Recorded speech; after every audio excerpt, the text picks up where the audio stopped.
Hey, what is going on, my friends, and welcome back to another video on the channel. And today we are going over Philip Morris's response to Healthier Choices Management Corp. I will be talking about what they said. I'll give my opinion on it. I'll let you guys know why I truly just don't believe that this motion to dismiss is going to succeed. And then I'll let you all know why I am so much more bullish on HCMC now and why I truly believe that we will see a lot of gains in the stock as this court case does continue. Now, we'll let you know I did have knee surgery yesterday morning, so I am still a little bit feeling under the weather. My knee kind of hurts and I'm not supposed to be out of bed, but HCMC Army for life. So here we go. Let's jump into it and let's get straight into the video, as I can't make this too long, as I will start to feel pretty weak pretty soon here. So as we can see, what I will go over first is just some of the more important details about, what exactly they said. I'm sure you guys have seen the Pacer monitor already. I'm sure you've seen all the documents, so I'm not going to read all 22 pages. I'll talk about the two main points that I think are important. So as we can see here, this is where I think Philip Morris shot themselves in the foot from get-go. So as we can see here, it says HCMC's opposition does not meaningfully address any of this. Instead, in a brief laden with misstatements of the law concerning the relevant pleading standards and mischaracterization of defendants' arguments,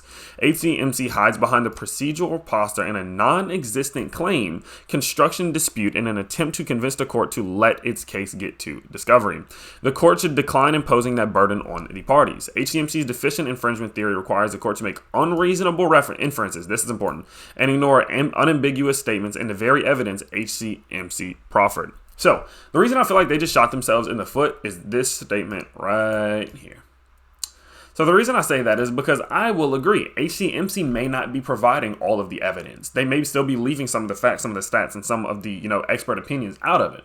The reason they're doing that is because they are simply, right now, in a motion to dismiss, providing a little bit of information or sufficient enough evidence to say that we have a case. And I've been saying this over and over and over again, and it's so strange that Philip Morris is just doing all this. But we do understand they don't want to go to court.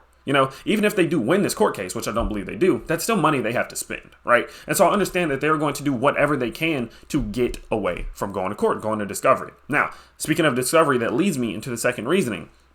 So whenever we think about it, right, if HCMC is not providing the statistics and the evidence at the moment, the reason they're doing that is because they are letting it get to discovery. That's the only point or the reason as to why they haven't come out and gave full-blown statistics, full-blown expert opinions. Now, I think Philip Morris has shot themselves in the foot because they highlighted the fact that if the case or the court was going to make a decision on this right now, that they would have to be making unreasonable inferences.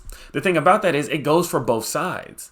Because if HCMC is saying that we believe that they're infringing on our patent due to partial combustion within their IQOS products, and Philip Morris is saying that there's no combustion, and for you to say that there is combustion is just making an unreasonable inference, well, the court, realistically, in my opinion, is less likely to act unless there's some type of corruption, which I've seen people talk about, and I'm just not even going to go into that. But I genuinely doubt that they are going to go and say, well, we'll just side with Philip Morris right now simply for the fact that we don't really know. You know what I mean? We haven't heard the expert opinions. We haven't got any of the true hard statistics, the true hard facts. And so I can't imagine that the court would just, say, yeah, you know what, Philip Morris, you're right. We'll just make an unreasonable inference right now, and we'll just go and side with you. Because at the end of the day, if they pick a side right now, it's unreasonable, right? HCMC has provided enough evidence to say that we truly believe that you infringed on our patent. There's partial combustion taking place. The science that you released in itself said that there was partial combustion or incomplete combustion taking place. The only proof that you tried to release recently that is somewhat refuting that is saying that you had an FDA review, which holds not that much weight in the sense that was just for the marketing of it, right? There's no expert opinions. There was no peer reviews. There was nothing like that went into all of that information that was released. So realistically, the court is more likely going to say, let's take this to discovery. If Philip Morris, you're so confident that there is no combustion taking place right here, then you should have enough proof. So why don't we bring in experts? Why don't we bring in all of these facts? Why don't we let HCMC deliver all of their evidence? And Philip Morris, if you're that confident to say that this is just an unreasonable inference that there is some type of combustion, then it should be no problem. And so that's where I see it personally.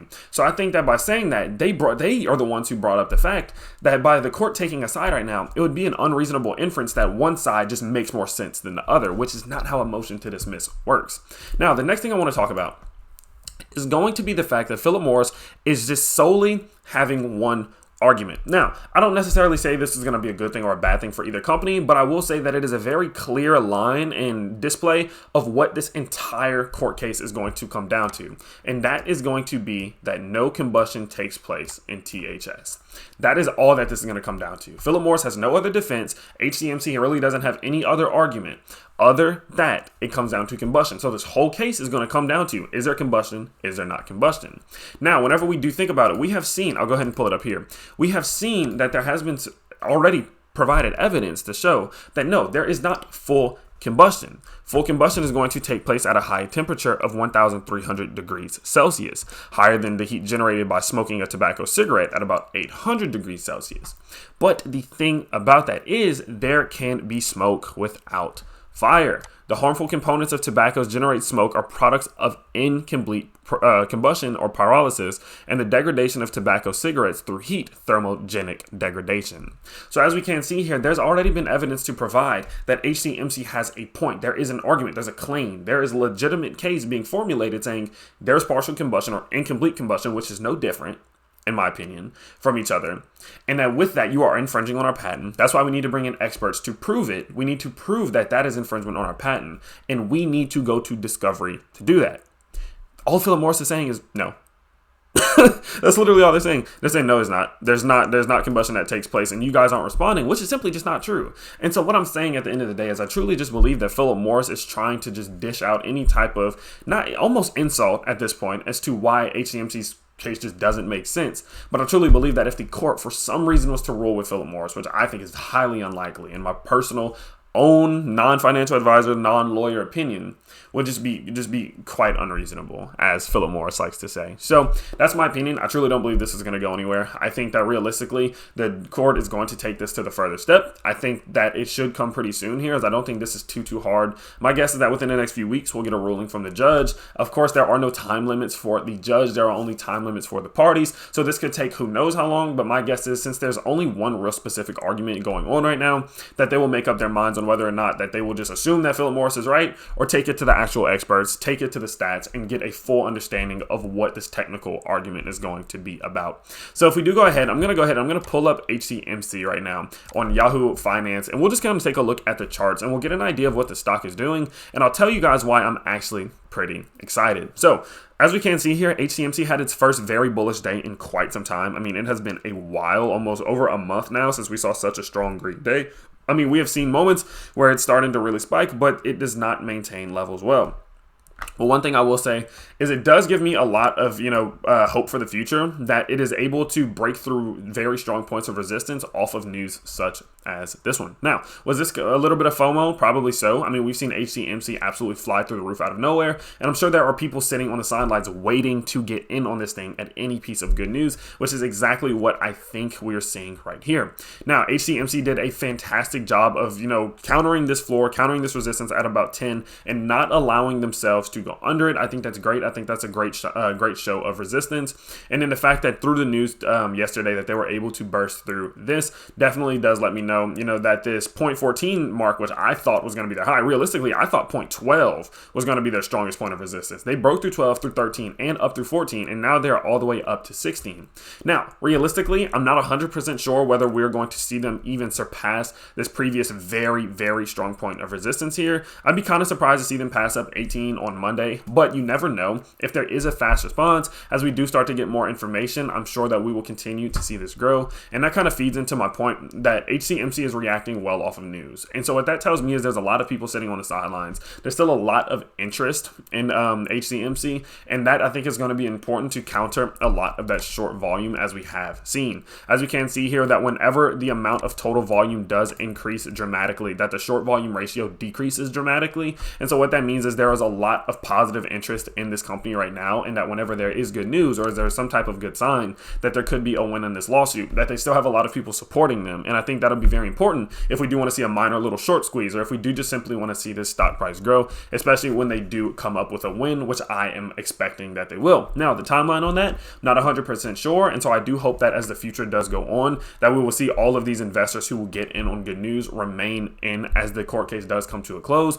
But if that does take years for some odd reason, well, at the end of the day, of course, I feel like that interest will decrease, and seeing a big increase in the stock price might be a little bit more difficult. So that's my opinion. I do think that it's good. I would personally say that likely my move now, I'm going to be holding. I'm still way above my average, but I think a great move is that if this does start to consolidate, just for me personally, not a financial advisor, this is not financial advice, it's entertainment purposes only, that as we do continue to approach some of these dates, that I'm expecting that this thing is going to keep going positive for HCMC. And I think that with that being said, that as we do continue to approach some of these more deciding dates where we kind of get more of an understanding of what the future of the court case holds, that I will likely start to trade in early. It seems like this is going to be one of those ones that kind of consolidates, and whenever there is news, it reacts. And I think that as I am anticipating that it is going to be such a positive reaction from HCMC, I do believe that the motion to dismiss will get denied, and I think that would be beneficial for the stock price, as I think that we may honestly even start to see that 20 range again if that does happen. So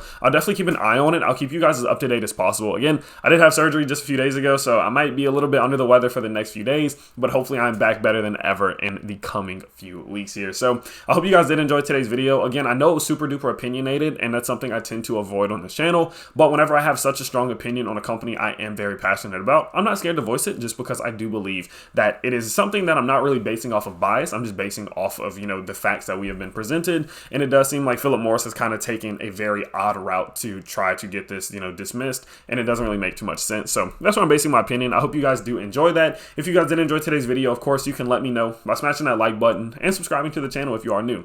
I post on this channel 2 to 3 times every day, but I might be off the channel for maybe the next day or two. So I'll see you guys very, very soon. I hope you have a great weekend. Y'all stay safe. It is a crazy world out there, and we got to keep this train going.